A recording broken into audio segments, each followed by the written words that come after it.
And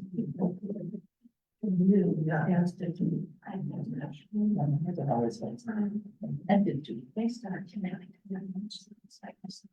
Yeah, they're so special. It's special.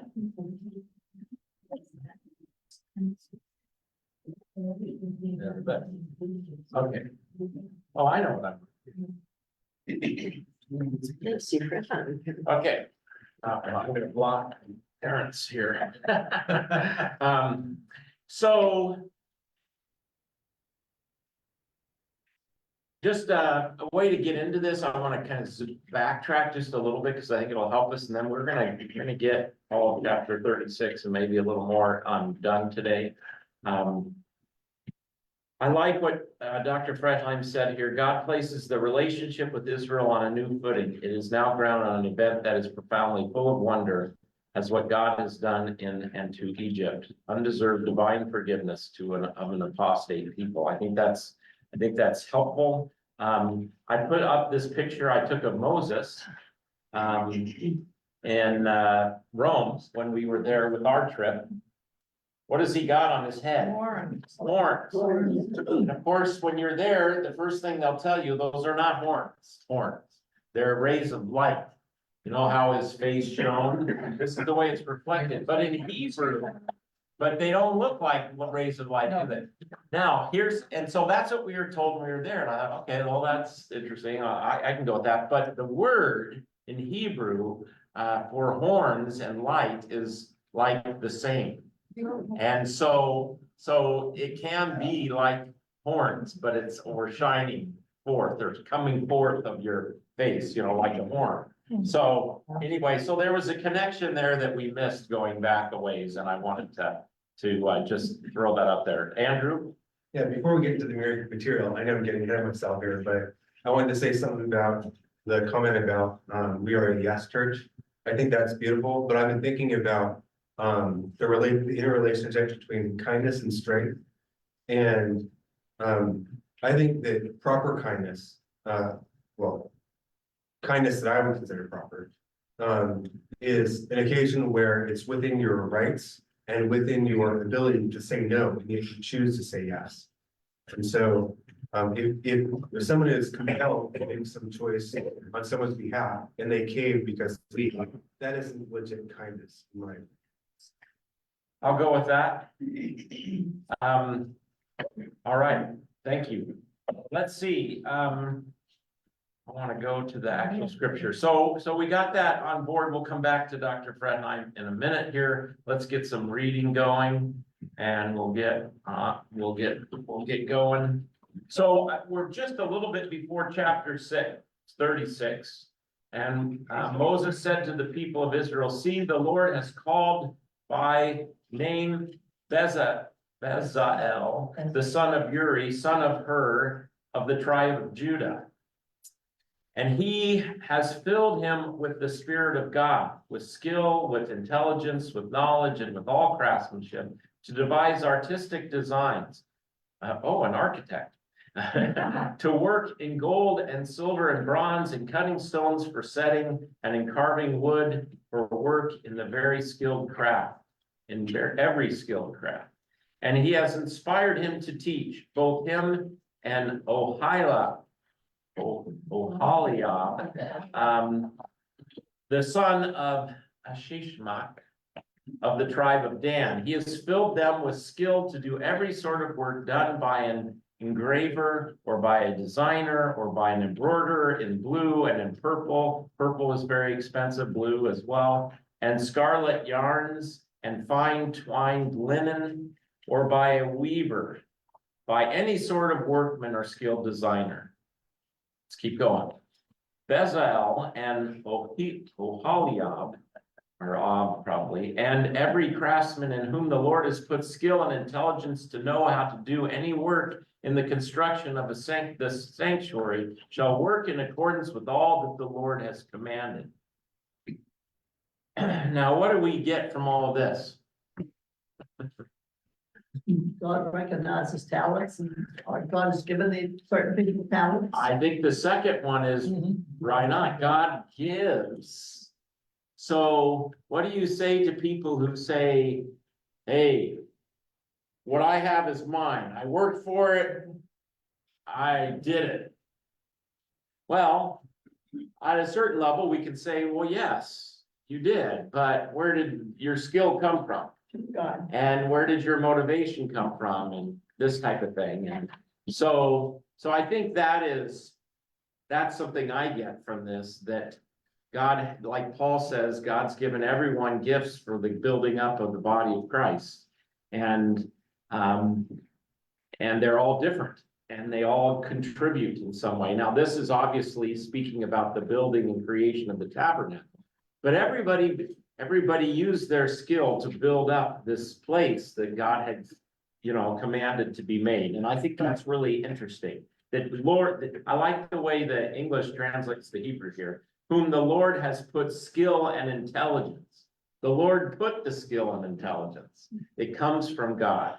Pastor, Yes, don't you think it's appropriate that at the time we're celebrating the anniversary of this congregation and the glory of having this place, that God put within the mind of various persons in the congregation to secure the land? And then I hear about the painting parties and all the things that the people of God here at Silverdale Lutheran did to make a glorious place to worship God.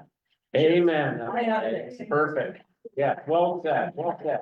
And perfect timing.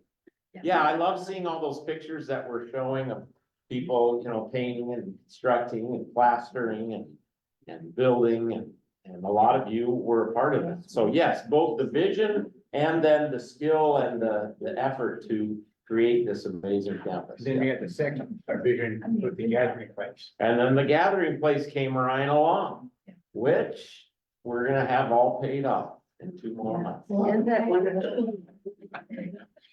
We will 45,000 a year that we will not be having.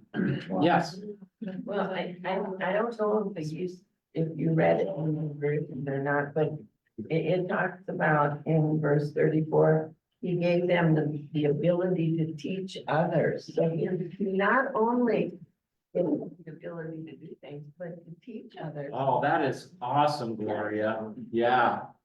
And that's, he has inspired him to teach, both him and Oholiab, the son of Ishmael, the tribe of Dan, and filled them with skill. So that's perfect. And that's a principle that I fear I have not emphasized enough. When I think of the Bob Harpers and the Don Buttons and yeah, I mean, and then lots of gals too. We really should be having an apprentice for everything you do in church. So that when you're not doing it anymore, someone else knows how to do it. And so I love that. Not just teaching scripture, but also teaching skill. Yeah. Like, how do you usher, or how do you take care of the cemetery, or how do you, mow just the average basic stuff, So, yeah, please, Russ. Do you think those guys learned those skills in Egypt? Yeah, where did they learn those? It's a great question. I don't. They would have had to, I guess, right? They would have had to. And you wonder how long, or at what point the Spirit of God filled them to be able to do this. Was it earlier in life so that they were just a skill magnet? Yeah, Or was it at that point in time? And I can imagine that would just blow your mind if you were the recipient of something like that. yeah. Because it's always the case where it's a combination of both hard work and gift, I think, I mean, it's like this weird, I don't want to call it magic, but like when people learn to play an instrument, they have to sit down in front of a piano before they know. And then some people just go to town. And for some people, it's, I recognize this in my son is that music is a language. And when he plays, it's like he's communicating a language. Yes, And he sees colors yeah, and various other things, which And I'm looking at these people here and thinking, wow, it's, most of us can't even comprehend what it would be like to be Yeah. viewed with that kind of ability. Yeah. Yeah, no, it's, was it Frederick Buechner? I know Marietta used to love this quote, where your passion meets the world's greatest need, your vocation is when your passion meets the world's need, or, and I think you could maybe expand that to say where, what you love, Translates. yeah. Necessity is a mother of invention. And then there's necessity. Yeah. Hey, they needed to learn these things and know these things. Yeah. So I want to get back to Ross's question though, because he might have been wondering, how do these people get to know all this? Not that that's Ross's motivation, but, so one of the things that, a lot of Old Testament scholars are gonna say about Exodus is that even though it's telling the story of the Exodus, way back in the, whatever that's 1200 to 1400 BC, even though this is what's being talked about, that we really need to have the Babylonian exile in mind that happened, 800 years later, or sitting. And how important this material would be to them.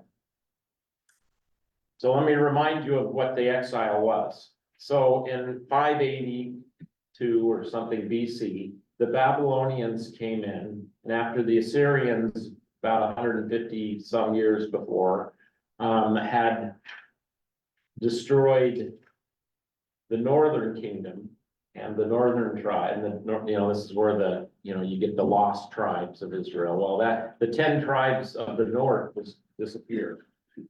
I had someone recently ask me, maybe I already said this a few weeks ago, but, what are people in Israel today? Do they claim to be part of these other 10 tribes? And the answer, I think, would be no, because those people were kind of lost and but Jews comes from the term Judea. So that's where it comes from. So these are people of the tribe of Judah, which is the only one that was left. Now, there may be some people in Israel that say, well, my ancestry is here, and I don't, that's really a tangent that I just got off on. The point here is that the southern kingdom gets wiped out by the Babylonians in 580 after they survived the Assyrian onslaught. And they are in exile for 50 years. Cyrus of Persia comes along and says, beats up the Babylonians, and his policy is let these people go back to their land. And so he lets them go back. Now, these are people that have no temple, no, religious organization as such left, and they've got to rebuild. And so a lot of scholars feel like this is where this material is brought together. Now, this is just a guess. I mean, truthfully. But regardless, you can see how important this would be to people who had no temple to say, we're going back and we're going to reset up the temple, even though it's a tabernacle right now. But all of this will become the temple. And especially if it comes from more of the priestly influence and the priestly convictions. And, this is stuff that priests care about, I mean, what jewel goes here and I mean, so, but it's very pastoral in the sense that, hey, just like God didn't abandon us before, and he set up a tabernacle to dwell with us. I mean, we were apostate. We were all already, are not having faith and we're not doing this. So, but God still says, I'm going to stick with you and I'm going to make a tabernacle. So I'm in your presence. Think about what that would mean to people who were coming back with nothing. And that promise was gonna be there. I think I saw Sharon and then Andrew again. Well, DNA strands run strong.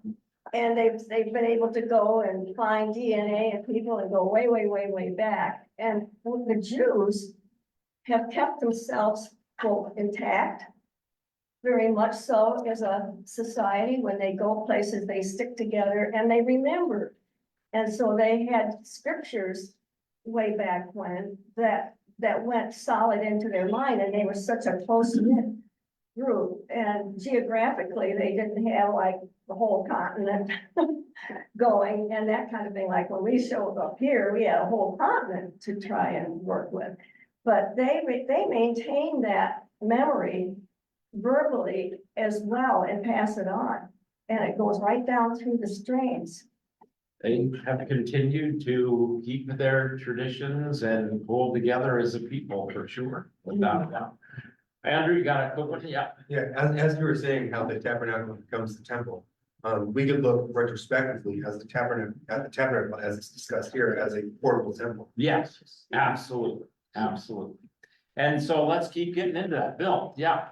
The city that I grew up in, Cumberland, Maryland, had a very strong, important Jewish group that lived there. Yeah. And one of the things our church did when we were growing up is they would take us to various different churches, like we went to the Stations of the Cross, the Catholic Church, we would go to the Baptist Church. We also spent a whole morning down with the Jewish synagogue. Mhm. And of course, we had good friends that were there. Right. One of my best friends, we both were Lionel trained in the bus. And I Mhm. just really enjoyed that whole Saturday morning down at the synagogue. Cool. That's something I wish we could do. We should do. And We they should were, do the it here. Jewish population there was very, very well thought of. Yeah. A lot of them were merchants that had some of the bigger, better stories in town. Mhm. They really kind of liked them all. And where was this? Cumberland, Maryland. It's up in the western panhandle of Maryland. Mhm. And if you go across the river, you're in the eastern panhandle of West Virginia. My family was living across the river in West Virginia, but we had to go over to Maryland so I could be born in the hospital. Yeah, cool. So just a quick, since I semi brought it up, although it was a tangent, I didn't mean to, but, Judaism, if you were to have a rabbi talk to you about it, they would say it's a religion, it's a culture, and it's a race. Yeah. And that's why it's kind of unique. Christianity is a religion. African, European, whatever, you know, there's no identification of a certain race with Christianity. There is kind of in Judaism. Some people will say that with Islam, but that's not really true because Islam is gone to all different sections. So that's why it's a little bit not confusing, but interesting, because it's also a culture. There are a lot of Jewish people who it's my culture, it's my upbringing, but I don't really practice my religion. I don't, I'm not that, but my identity is foreign. So when you talk to a rabbi, you see that, well, Judaism is multifaceted in that way. It certainly is a religion in the respect that we talked about religions, but it's also, and so that's what's unique about it. And maybe that's why it gets under the ardor of so many people. Yeah. I've always been confused by that. I've always wondered why they're not called Israelites. Right. And so I guess the ethnicity and the religion is combined. It is combined, although, you can become a Jew, you can convert and become, Yeah, so that's where it's a But does religion, that but you don't take have away- the, I think to like go back to Israel, like But- if my great grandmother was Jewish, I think I could go move to Israel right now. Yeah, but what I'm saying is, does that take away my ethnicity? That I'm English or Irish or Yeah, whatever? That's confusing. That is confusing. That is confusing. So I don't get it. Yeah, But- well, let me just, I can't fix all of the not getting it. Because we need to have a good rabbi, either a reformed or conservative rabbi, come and talk to us about this, but, my daughter, anyway, taking a class has taken classes on this, so I'll ask her about it, but it's important to note that Jewish people are from the tribe of Judah. Yeah. That's why they're not called Israelites, because Israelites included all 12 tribes. Now, they might be referred to as Israel, but Judah's a subset Yeah. of Israel. And so once the nation is wiped out, there's no longer a nation of Judah or a nation of Israel. Now you've got a people who are of the tribe of Judah. And they're taken off in exile. They come back, they resettle and recreate the nation. And so that's where the term Jews comes from. So, but I don't want to spend too much time on this subject. Andrew, yeah, I'd say between culturally, religiously, and genetically, you could think of Jew as a Venn diagram where there's 3 intersecting circles and the center is a massive, there's a massive intersection. yeah, I like that. That's good. That's good. So we haven't yet come to all the festivals. Right, And that's one of the things that they remember, like Rosh Hashanah was yesterday. yeah, And so I have a close Jewish friend and she'll be celebrating that. absolutely. So And, yeah. the Jewish folks who practice, Mhm. and that's a lot. They still do their festivals, and the Sabbath is, that's the thing that's always delineated them from, the rest of, and kept their identity rooted, so. Okay, Where were we? did I miss one? Oh, I just sneezed. oh, you just need, okay. I heard somebody, don't move out there. I'll come on. All right, very good. Well, let's keep going then, because there's a lot of other great points that we can make from this. And Moses called Bezalel and Oholiab, and every craftsman in whose mind the Lord had put skill, everyone whose heart stirred him to come to do the work. Okay, so look where this is coming from. Internal. God's promise happens, then people are responding, their hearts are stirred, they're motivated. Ross pointed out the term free will offering last week. That's a term to mean that they weren't forced to do it. With threats or rewards even, I don't. And so I think that motivation is clearly something that's important to the author of this part of Exodus, that, that's where it's coming from.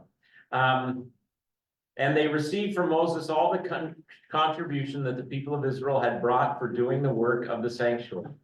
They obviously plundered Egypt before they left. They still kept, and that they were told to do so, like Egypt was like, here, take all this and get out of here. They still kept bringing him free will offerings every morning, so that all the craftsmen who were doing every sort of task of the sanctuary came from the task that he was doing, and said to Moses, the people bring much more than enough for doing the work that the Lord has commanded us to do. So Moses gave command, and word was proclaimed throughout the camp. Let no man or woman do anything more for the contribution of the sanctuary. Wow, when you've got when you've got that kind of motivation, you have to say, stop giving. Is this verse ever quoted in a stewardship campaign? Hasn't happened here yet. So the people were restrained from bringing, for the material they had was sufficient to do all the work and more. And all the craftsmen among the workmen made the tabernacle with 10 curtains. They were made of fine twined linen and blue and purple and scarlet yarns, with cherubims skillfully worked. Cherubim are those Angel on the other side of angels, creatures. And the length of each curtain was 28 cubits, and the breadth of each curtain 4 cubits. So I think a cubit is like what, this to here supposedly? I think that's a cubit. We could look it up if you want, but, let's see, cubits, I gotta know. A cubit was about 18 I was a inches. carpenter, so I know cubit's 18 inches. What's that? A cubit is 18 inches. There it is. Because I was a carpenter. Thank you, Mr. Carpenter Doug, because Doug is a carpenter, so you know, is it a myth that everybody's here to hear is the same on everybody?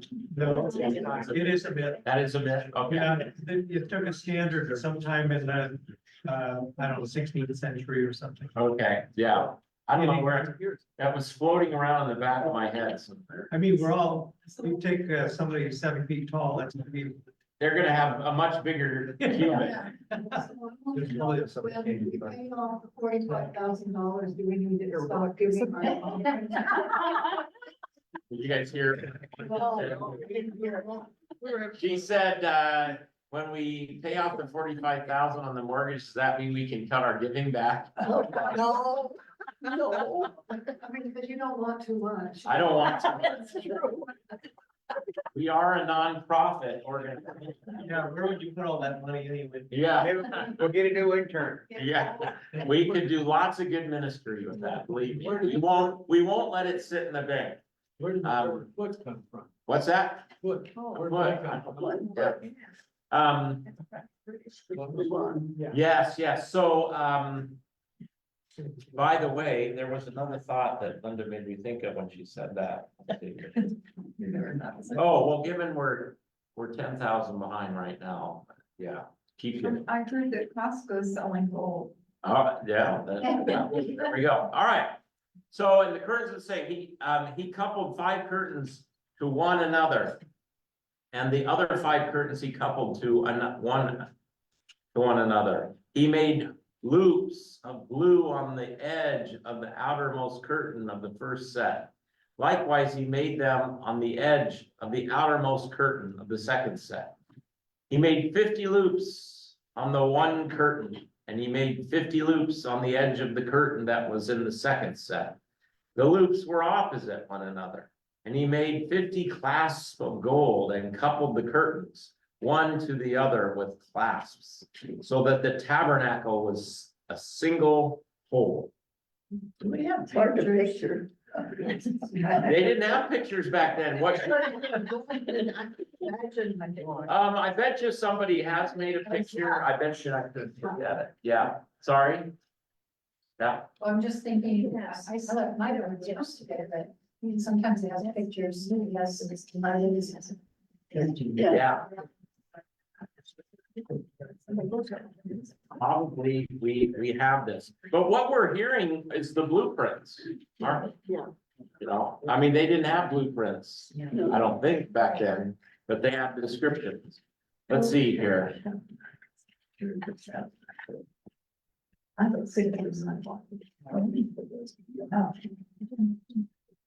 It's just a big right. You do recall that tabernacle means tent or media. Let's see what I got here. Okay, so here's one depiction Yes. of the tabernacle that they are taking from the descriptions. And this is the covering, the tent that I think you're hearing about with the different colors. And the entrance with the fence around and with the different altars and tables and whatnot. So the pillar of smoke maybe, which we'll hear about in just a minute. So maybe that's helpful, huh? Yeah. Yeah, that's cool. What we got here? Yeah. Oh, it's just. What if they had a hole at the top of it to smoke it up? Otherwise, the thing would fill up with. Right. Let's see, what do we got here? This might be fun. Yeah. Animated tour. Now just imagine them carrying, you know, taking all this down and carrying it through the. All right, here we go. And I will dwell in the midst of them, according to all that I show you, the pattern of the tabernacle and the pattern of all its equipment, and so you will do. This portable temple was built in the wilderness by the Israelites, circa 1450 BC, after they were freed from Egyptian slavery. Moses was given specific instructions regarding the construction of the tabernacle in Exodus 26. The tent itself sat within a curtained enclosure that was supported by pillars. This courtyard was about a quarter of the size of an American football field. Several slaughtering tables stood within the court of the tabernacle, along with the bronze laver and the bronze altar. The tabernacle itself was a rectangular shaped structure. Its roof consisted of multiple layers of animal skins and linens. An outer covering of tachash skin, which may have been porpoise, beaver, or a type of leather. A covering of ram skin dyed red. A curtain of goat's hair, and finally a curtain of fine linen. The interior of the tabernacle was divided into two sections that housed a number of sacred objects. The first section, the holy place, contained the table of showbread, the lampstand, and the altar of incense. Beyond a veil lay the Holy of Holies, or the most holy place, which housed the Ark of the Covenant. The tabernacle was the first temple dedicated to God and the first resting place of the Ark of the Covenant. It served as a place of worship and sacrifices during the Israelites' 40 years in the desert and their subsequent conquest of the land of Canaan. This transportable house of worship was eventually replaced by a more permanent structure, King Solomon's temple. There we go. You asked for it, you got it. That was very good. Picture. So, They have a different idea of portable. oh. Yeah, that's a move, big deal. I'm sorry, did you guys see that at home? If you didn't, I'm sorry. Yeah, I saw it at home. I was thinking that the area from the communion rail forward was sort of the holy of holy places. And that I don't have no idea why I thought that, but I've always thought that as a child because you never entered into that without bowing. And yes. I just always had that in my mind.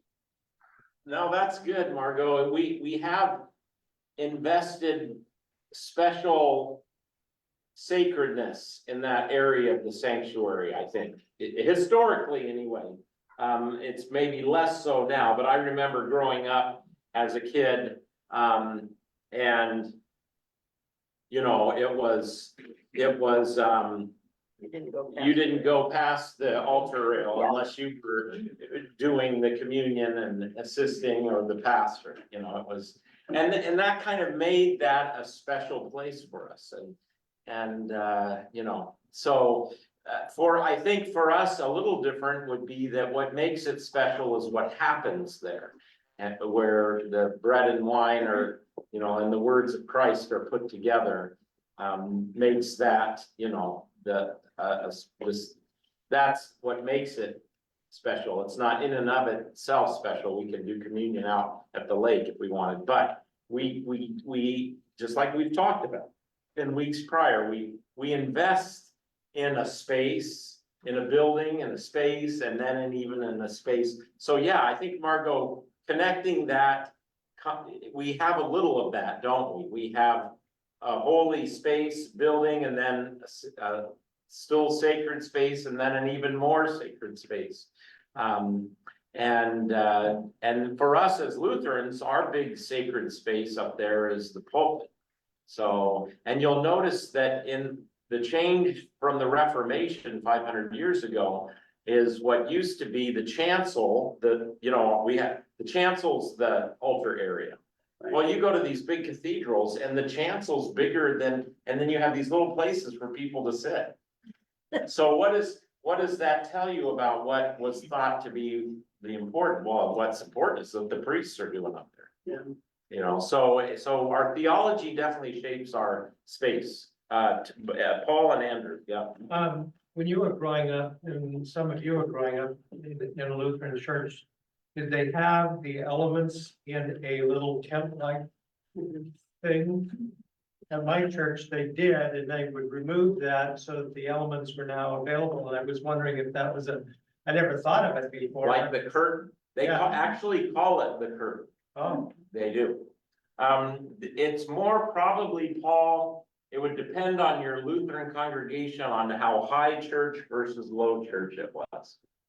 In the East Coast, and when I was taught, even in the West Coast at Pacific Lutheran, you had the veil and you had the curtain that, you know, and it was put together and covered.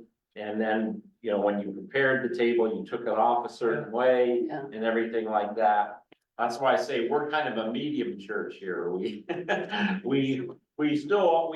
cover, you know, but it's not as, I went to an East Coast church, Lutheran church in New York a while back when I was visiting there. And, you know, I was like, man, if I was pastor here, I'd have to do some heavy duty practice. You know, he did everything, you know, very orderly, and they had the veil and the curtain over the elements and everything. So I would think it must. Well, the Catholics do it. So is that, And the Roman Catholic Church still does it that way. is that why they put the napkin over the bread? Yes, that's a part of it, yeah. And not for sanitary? Just to kind of, it's not really sanitary, no. Yeah. Although maybe originally, actually ironically, in the big cathedrals, what do you have flying around everywhere? Bugs. Birds, bats.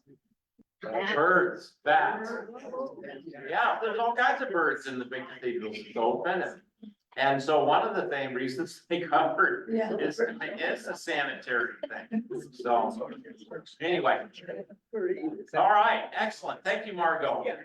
Well, that was thank you for that request, and thank you, Logos, for being such a great, powerful program here. Although, let's see, let's go back to the Bible. All right.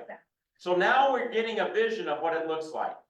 He also made curtains of goat's hair for I'll just read through this so we get this out there. Did I already do this though? No, okay. How would you know? All sounds the same to this non-carpenter. He also made curtains of goat's hair for a tent over the tabernacle. He made 11 curtains. The 11th of each curtain was 30 cubits, and the breadth of each curtain 4 cubits. The 11 curtains were the same size.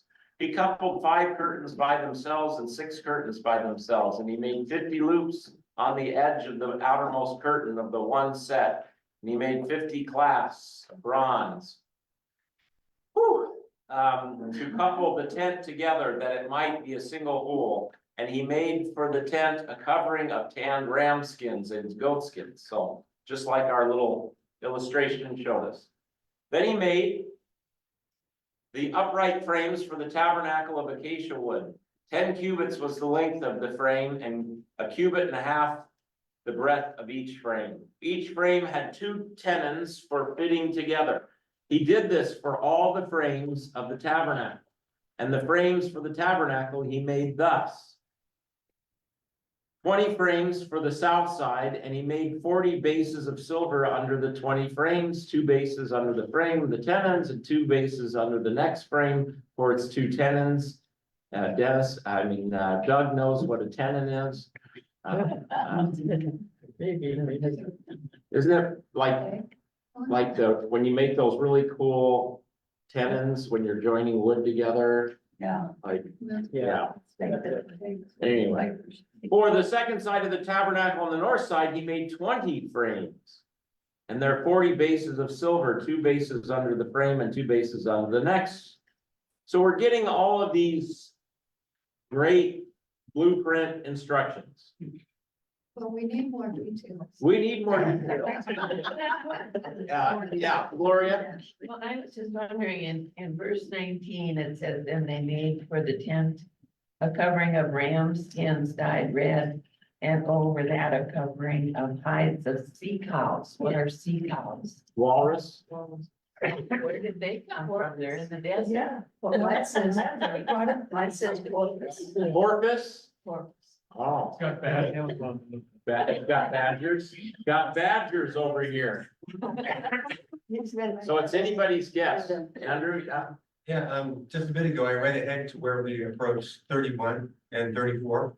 And that is, I noticed from the depiction that it looked like there were gold columns at the entryway.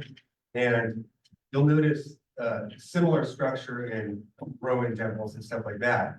But here we are, and it describes why it's gold at 34. We see the last word is gold there, and that's what they cover the acacia. and made their rings of gold for holders for the bars and overlaid the bars with gold. Yeah, those are the columns. Yeah, okay. See, I was wondering when that was gonna come up, because that was really striking in that depiction, that these columns were all made of gold. Please, Well, I'm thinking of all the textures they have all the linens and all of these precious things. And now we have the hides of animals, and that must have been for keeping the top rainproof, or it's going to be out in the elements. I'm thinking that that would be it. Yeah, it would be So- functional as well as, yeah. Because there's such a contrast between the animal things and the goat hair and all that kind of thing, and the details of the intricacies of what's inside. Yeah, yeah. It's something. All right, let's just keep rolling. We will get to the end of this. He made bars of acacia wood, 5 for the frames, because we're gonna talk, well, after we finish this section, we'll stop and talk about the significance of tabernacle, just in general, which I'm much more capable than. The bars he made of acacia wood, 5 for the frames of the one side of the tabernacle, and 5 bars for the frames of the other side of the tabernacle, and 5 bars for the frames of the tabernacle at the rear east-westward. And he made the middle bar to run from end to end, halfway up the frames, and he overlaid the frames with gold, and made their rings of gold for holders for the bars, and overlaid the bars with gold. He made the veil of blue and purple and scarlet yarns and fine twined linen with cherubim skillfully worked into it. He made it. And for it, he made 4 pillars of acacia and overlaid them with gold. Their hooks were of gold, and he cast for them 4 bases of silver. He also made a screen for the entrance of the tent of blue and purple and scarlet yarns and fine twined linen embroidered with needlework. And its 5 pillars with their hooks, he overlaid their capitals, and their fillets were of gold, but their 5 bases were of bronze. They had to have brought a lot of gold. That is a lot of gold. And overlaid Smelt it with down, gold, too. that's solid gold. Yes, right. The portability, as Ross rightly said, was a relative term. It was a permanently portable thing. They probably rented a bee hall. Not a U-Haul. Oh, Ross. Okay, This is a huge amount of material to put up and take down, so you would think that every time they stopped just for the night, they weren't going to put this back up, but just when they were going to stop for a lengthy period of time on the way, where they were eventually doing the whole thing. But Did they do a lot of movement like that? so, I'll go to the end of the book. So you know. Yeah, we can't forget the priests garbage.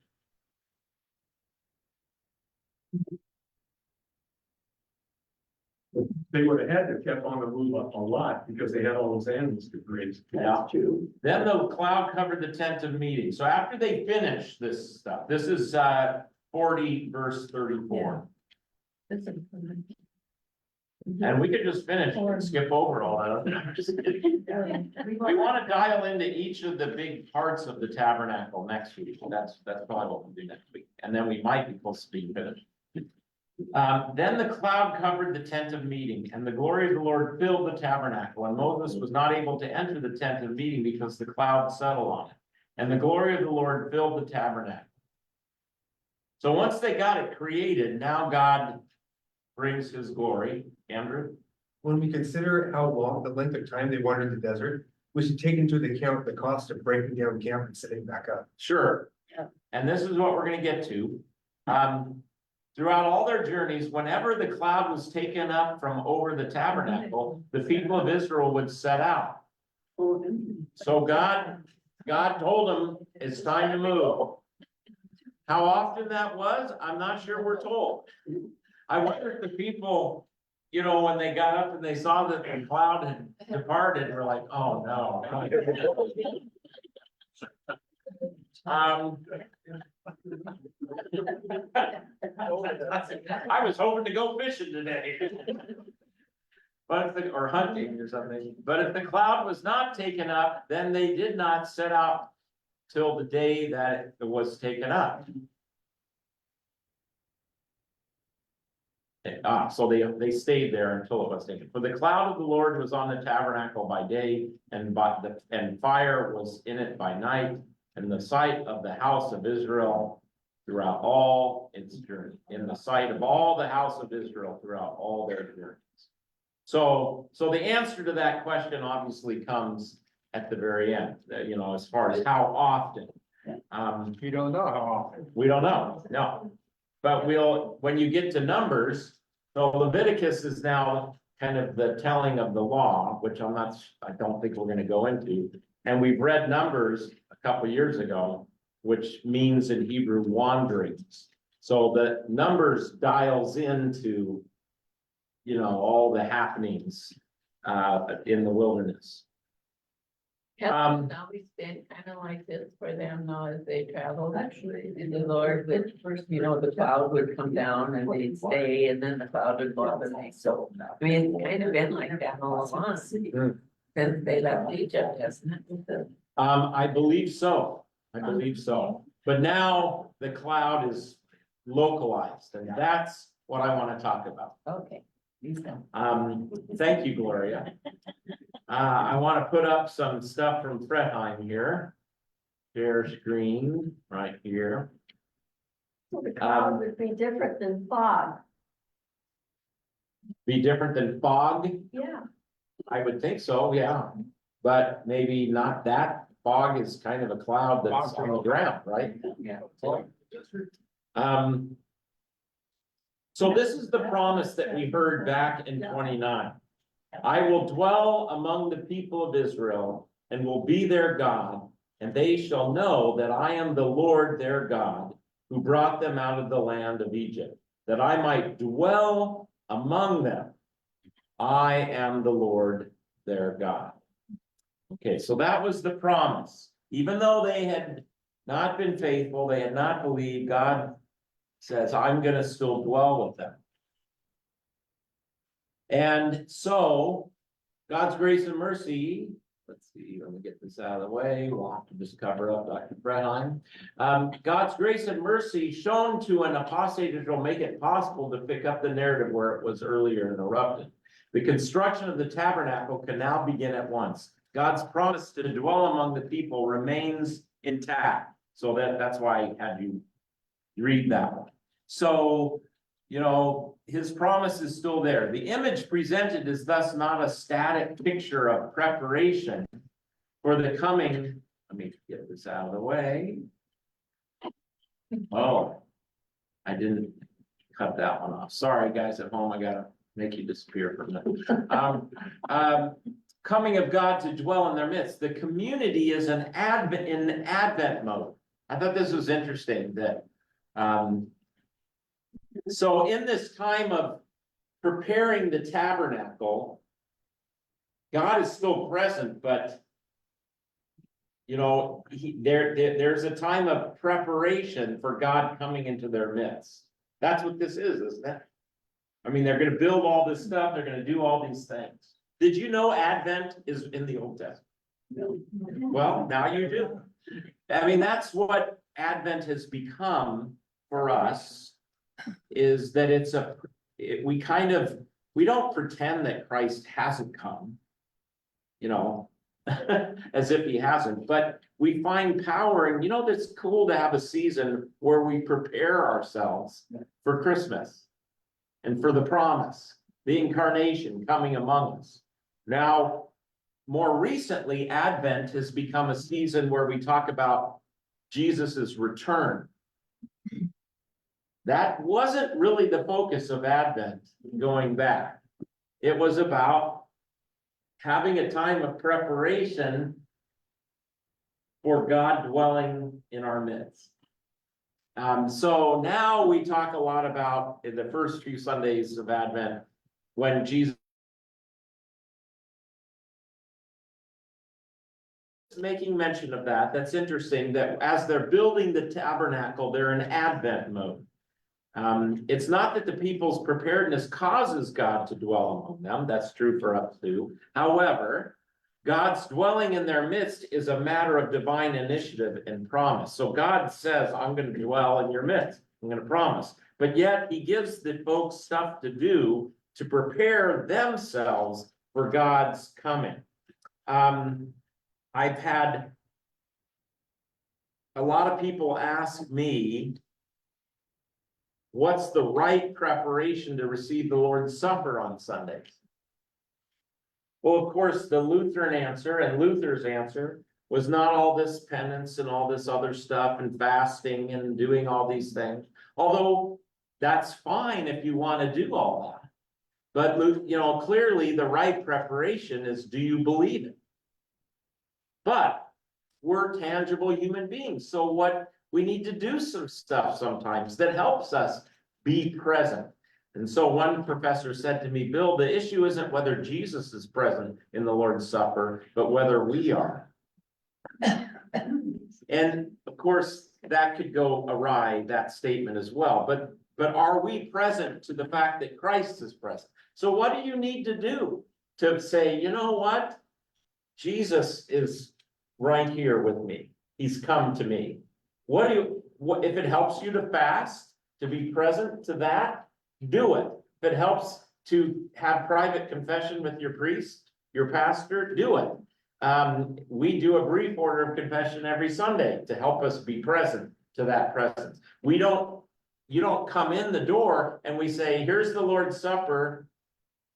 Have fun. No, we first hear the word and we worship and we sing and we all of that leads to that. So that's all of which is done to help you be present to the fact that God is promised to be present there. Does that make sense? Yeah. And so it's cool when I was thinking about them building the tabernacle, that's kind of Advent mode. They're preparing to be present. They're working on being present to God's presence there with them. All the decorations, Andrew and Gloria. Yeah. On the topic of God's faithfulness in spite of man's inconstant nature, I want to point out Hosea that lays out this principle in shocking terms. And that is, it's about a persistently inconstant wife. And speaks to us in very practical terms of someone who is staying true in spite of somebody being consistently and appallingly unconstant themselves. Right.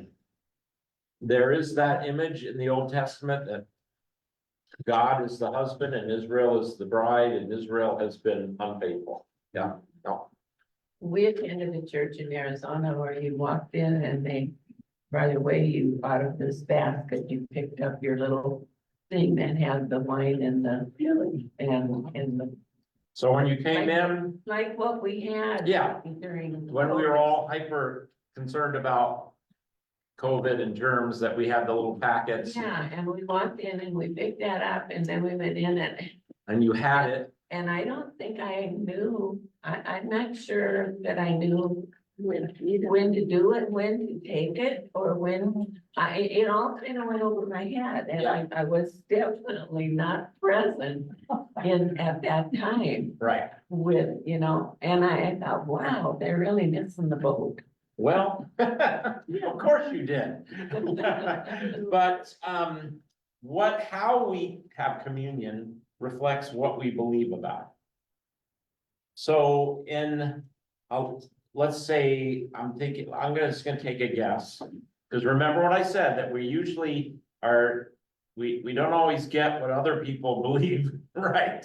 But studied this a lot. So like, let's take a Presbyterian church that believes that it is a sacrament, but it's, Jesus is just present there spiritually. He's not really there bodily in any or tangibly in any particular way. So a lot of times in churches like this, everybody will already have their bread and wine, and the pastor might say the words of institution, and then they all eat it together at the same time. There are a lot of churches that do that. And the reason is they're trying to emphasize that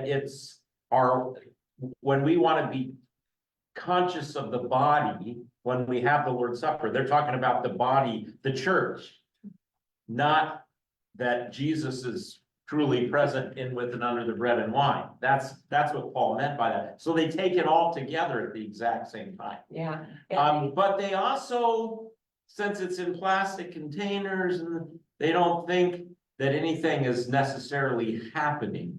Yeah. You know, that bread now is conveying the real presence of God. They don't believe that, so they don't take communion that way. And so, yeah, each church, however they take it, reflects what they believe about it. Yeah, and I, now when you mention that, there was a time when I guess they all did together, but I think I was so out of it, You already took it? No. Hey, you're a Lutheran, you were given it, it's time to eat. No, that's helpful though, to talk about that. It all happened, and then I said to Gary, did they already do it? And he said, yeah, I mean, I just was lost. Yeah. Sharon? Well, what's striking me about the Advent thing, it just kind of came to me, the concept of personhood, God in three persons. So his personhood is like focus point. Yeah. It's not a group. It's not a society. It's one person. And so God himself is structuring all of this now. And later when Jesus comes, look who we've got. Yes. A person. Right. So to Right. me, the person connection is Beautiful, is- beautiful. And that gets us to the next thing. Because,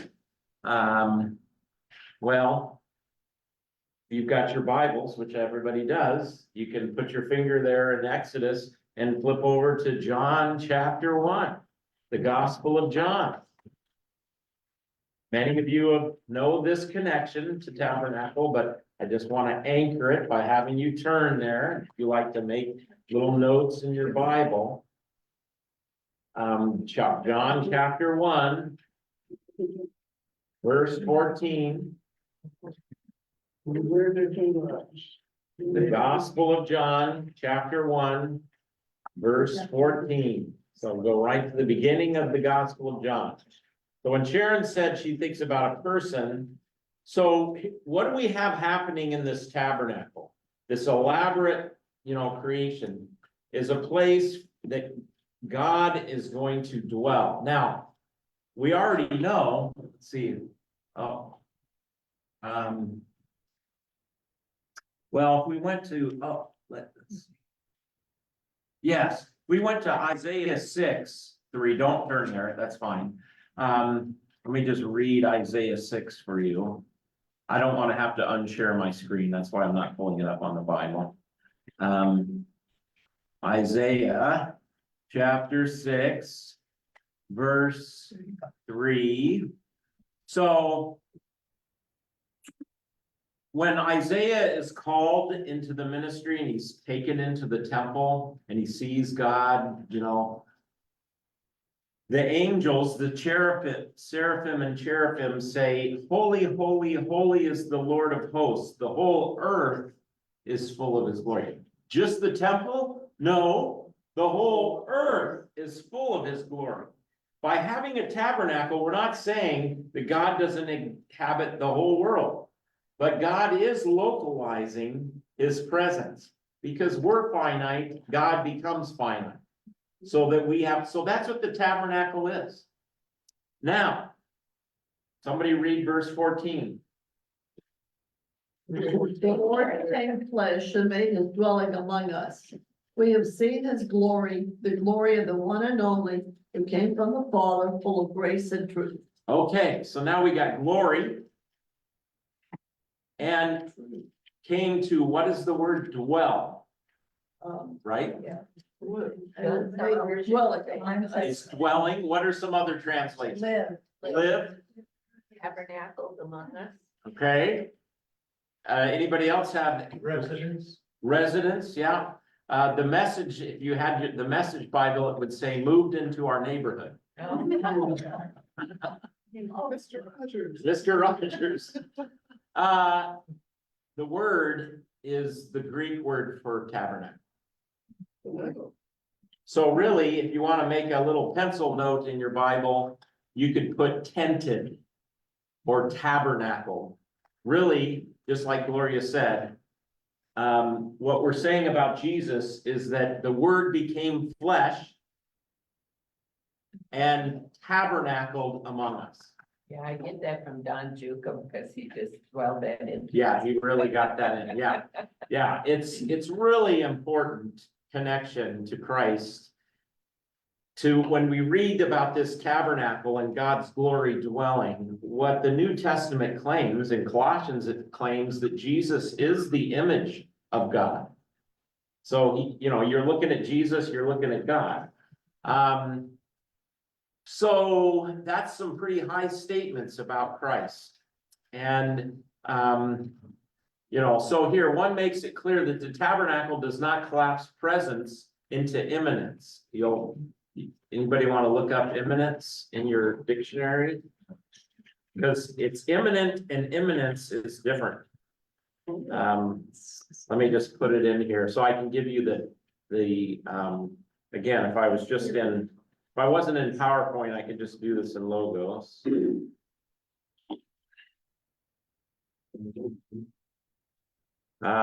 Immanence. Well, he's using IMMANEN. Oh, that's a movie. I don't want a movie.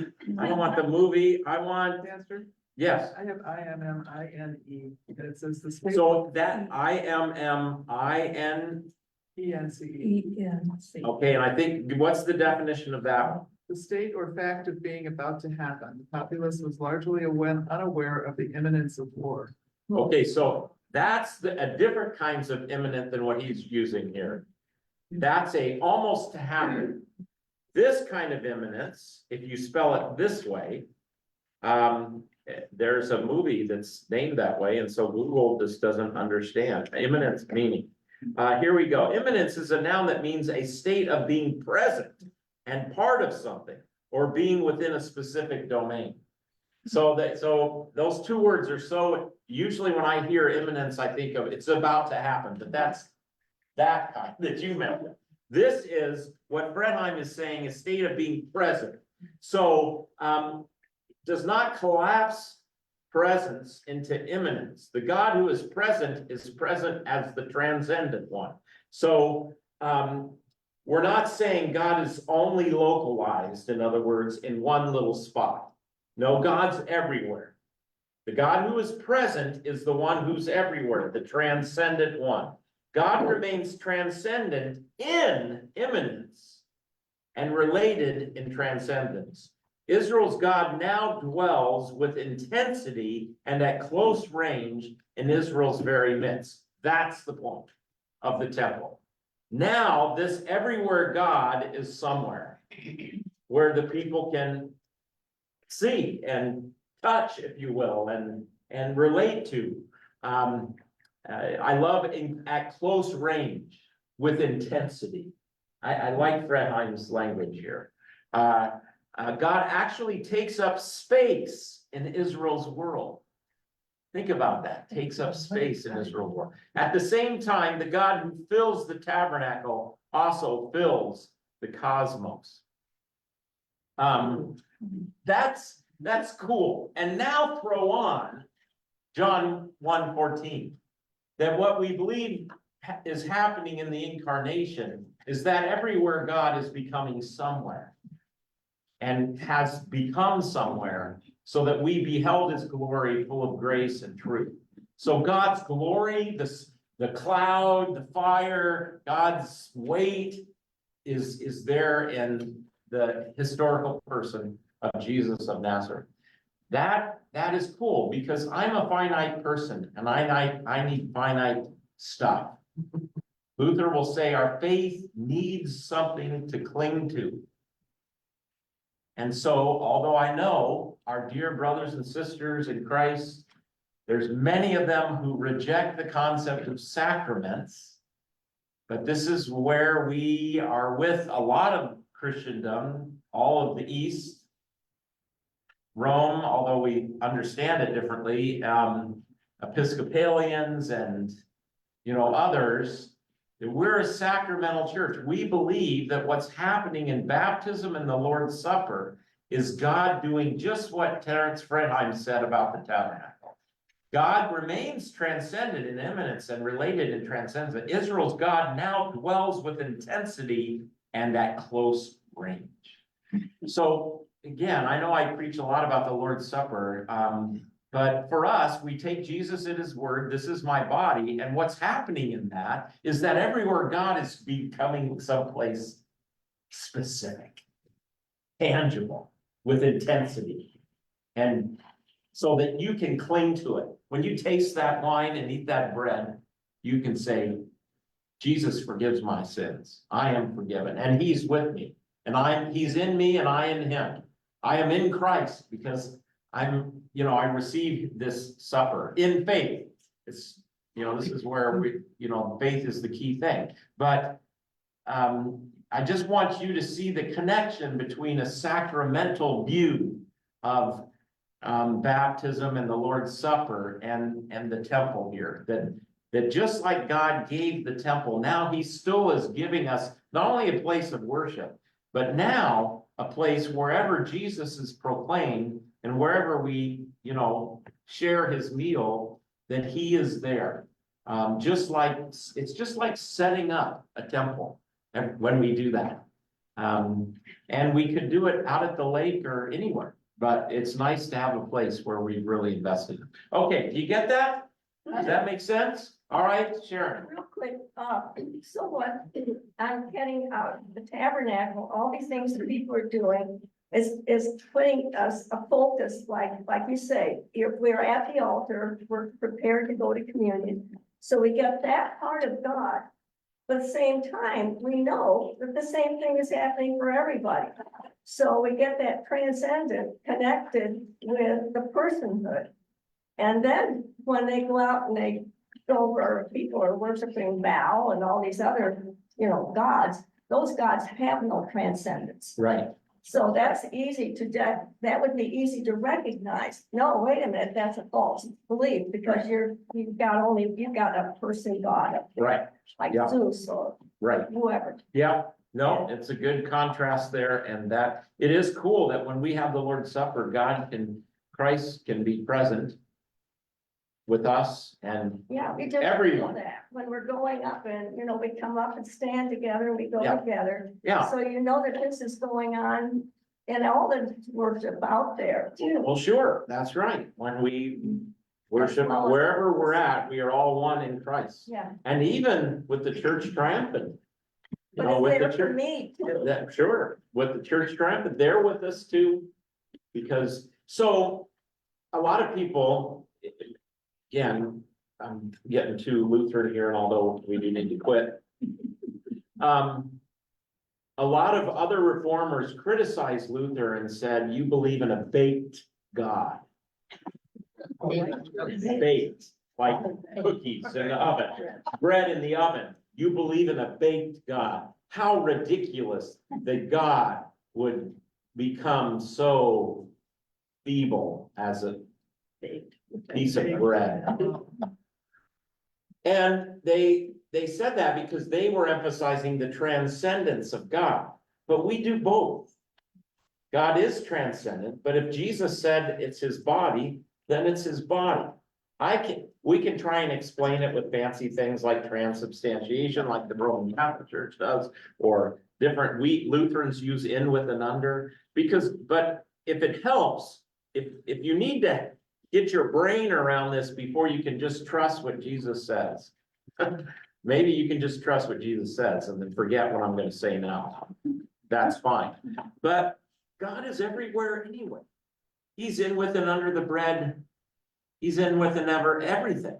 But we don't experience it. Because it's just bread. But you put his promise with that bread. Now you got something. Now now it's as if God breaks through all of that. And is the God who's everywhere all the time anyway, now I can actually take hold of because God has made that promise. And that's the way we think about the Lord's Supper and baptism and the whole body of Christ, really, for that. Andrew, we gotta quit one quick one and we'll call it. As we discuss Jesus interchangeably with the word, we might consider what the Jews were carrying around with them physically when they got up to Sinai. Yeah, the word, the covenant, yeah, nice. The words, yeah. Over here, yes. So what was the bread of presence in China? We're gonna talk about that next week. No, I think all that's left for us is to talk about the lampstand, the bread of the presence a little more, and some of these things that are in there. And then we gotta shift gears and decide something else to do. Yeah, I got a wonderful story. okay, Okay, the last time we did the little kids' first communion, yeah, I was present when Pastor Jonathan was helping us bake the bread. And we told them to taste what they had baked. And one little boy said, no, I want to make my first communion in church. And Pastor Johnson said, it's just bread now. It's okay. It's not on the altar, not blessed. It's just bread. Yeah. And so, okay. That's cool to think about. Well, what is the difference between that bread and the bread that's gonna be done on the altar? And the only difference for us is this bread has been, the word has been put together in worship. Yeah. Okay. Hey, great study. Thank you, everybody. Hope this was helpful. Thank you. We'll see you next week. I'm gonna be here. We won't see you next week, but it sure is good. to see you are.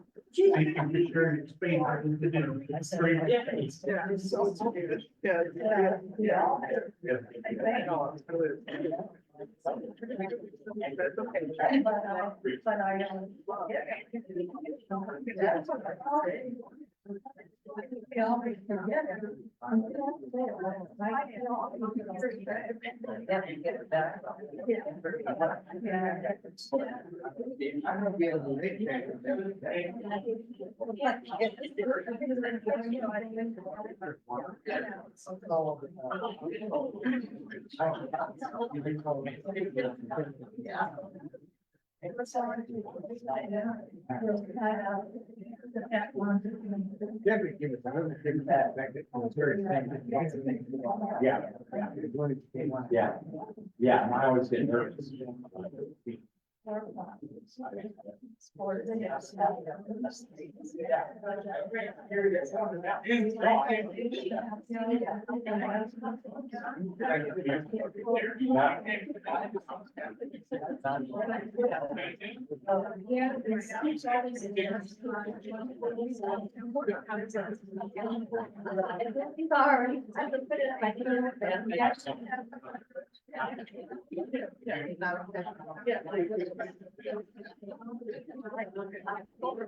And why?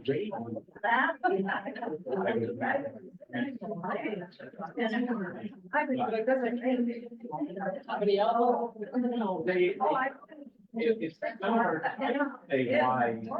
I brought my birthday. I can say why. Yeah. So I can explain why.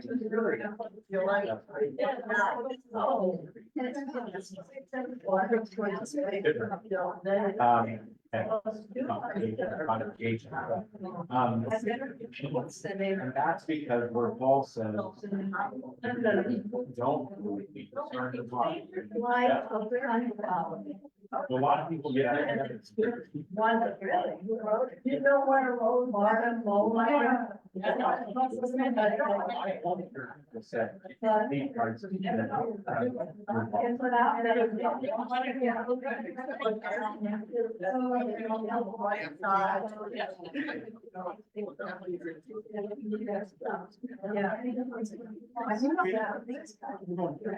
I can. Examine all of those. Yeah, I started. But I'm.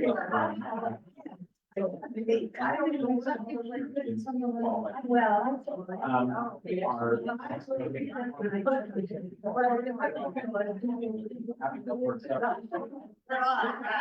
go to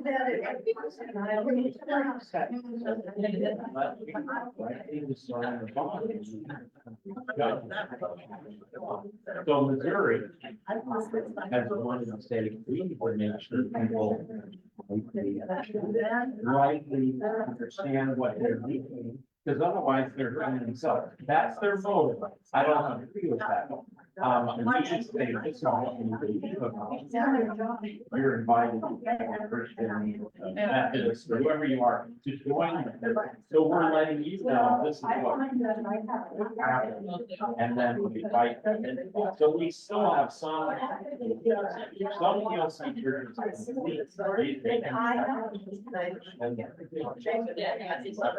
So they have, and they're free to take that too, but. So Missouri had kind of exactly. Also Missouri feels like union is, you know, one is a doctor. So the people that are not one that wants to be doctor, which is this and that. I think that. Good question. Yeah, yeah.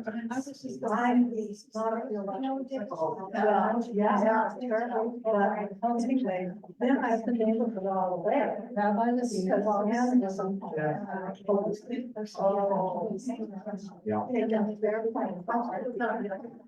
Yeah.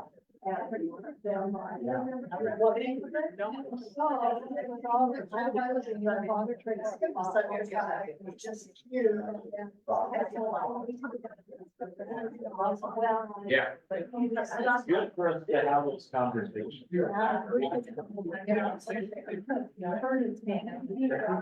Could really ask, what is the meaning? What is the word? The word is. You might say a word. Is a smaller. As compared with. Pronoun to and then, you know, what is the important? In terms of the physical. Meaning. It's a decision. Communicates.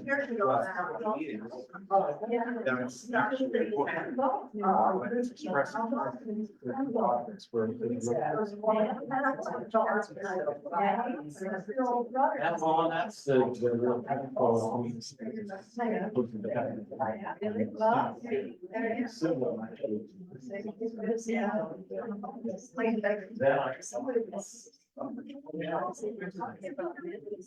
It gives a tangibility. And ability. It assists us by. Yeah. We live in the physical world, and so that's how the terms we understand. Yeah. God knows. Right. Yeah. You know, I tell them, you know, when I'm speaking about the Lord, Well, because they work their butts off. They don't have a problem, they work themselves out. it's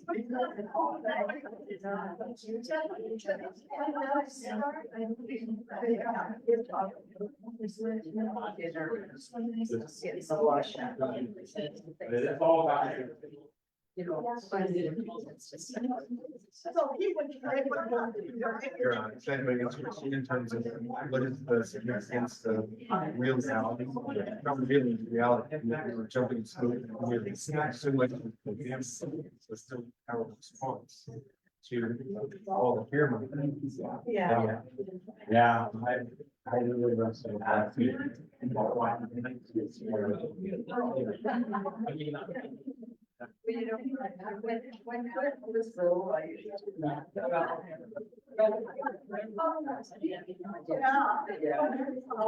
This is the mission of But we gave it up, we did. Yeah, our response. I mean, our response to safety and actual reality is not environment was sort of.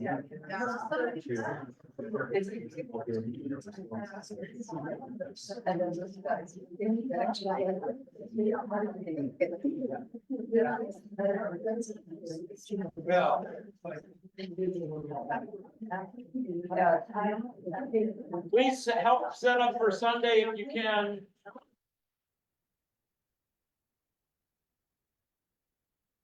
Oh, wait. Sorry.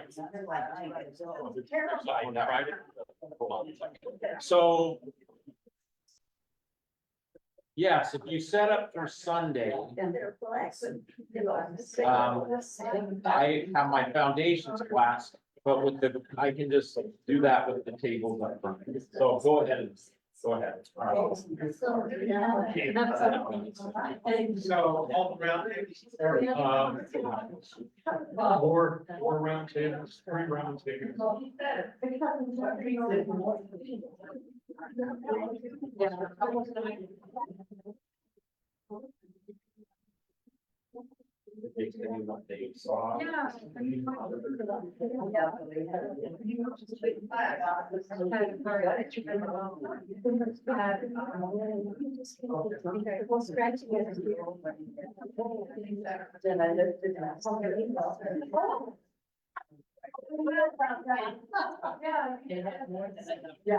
So then. Nice prayers. Thank you. Appreciate it.